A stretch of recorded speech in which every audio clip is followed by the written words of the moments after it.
Magluluto tayo ngayon guys ng pansit. Pambaon natin sa beach. Kasi mag-beach na naman kami guys.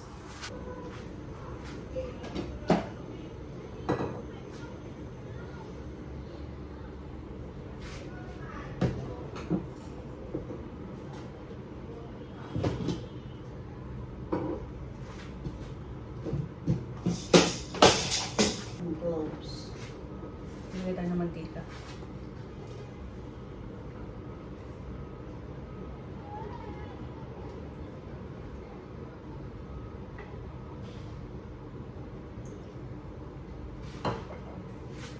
Sabay ito.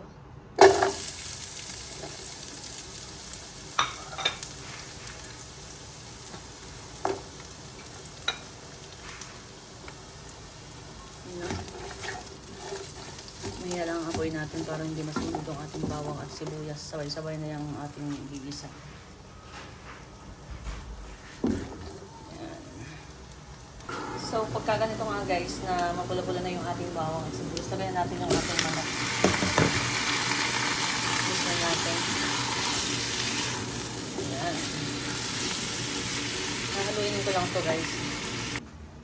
So guys, lagayan natin ng toyo pa. Okay, toyo.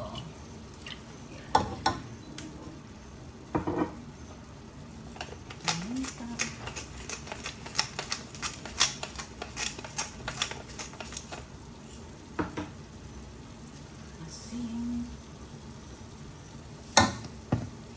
Oyster sauce.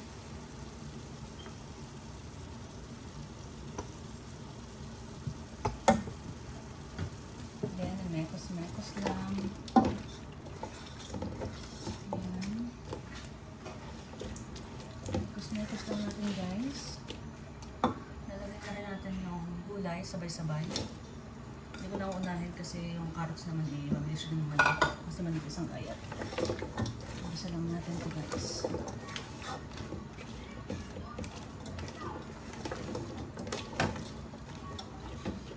Takpan lang natin.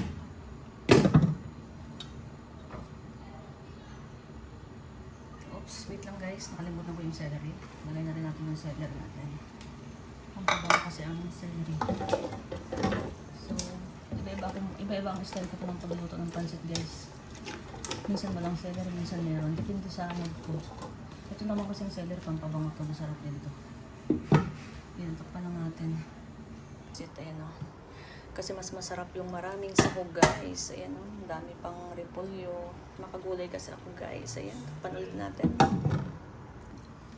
So, pagka ganito guys, ayan, lalagay na natin siya guys ng tubig na mainit.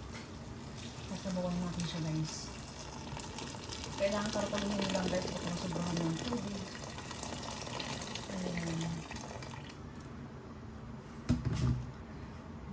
Maglalagay ako dito ng half nor cubes guys. Pagka na itong maramihan, kailangan natin lagyan ng pampalasa naman para masarap ang ating pansit. Ayan. And then, mag-a-add lang tayo ng konting oyster sauce. Ayan.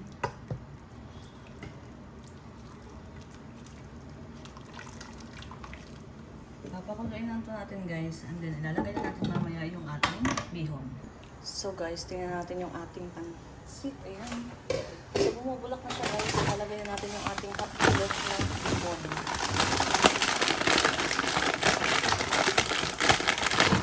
Ayan. Make sure lang na walang plastic na nahulog. Charot.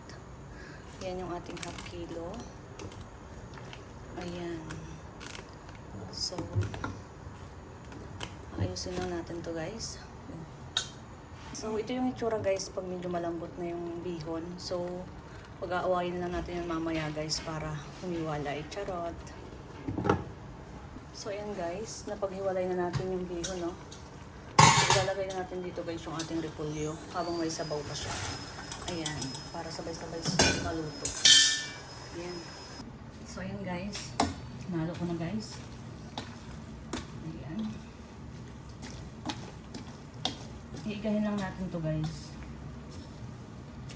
Ayan. Ayan. pansit. Yan o. Yan. Yan ang ating pansit guys. Ayan. So guys, ano na ang ating pansit guys oh. Yan ang ating pansit guys. Tamang-tama lang. Tinakpan ko lang guys para maluto yung repolyo natin. Kasi naluluto yan pag tinakpan guys. Kasi yung init ba niya sumisingaw. Ayan oh. Yan. Yan. Ayos na ang ating pansit.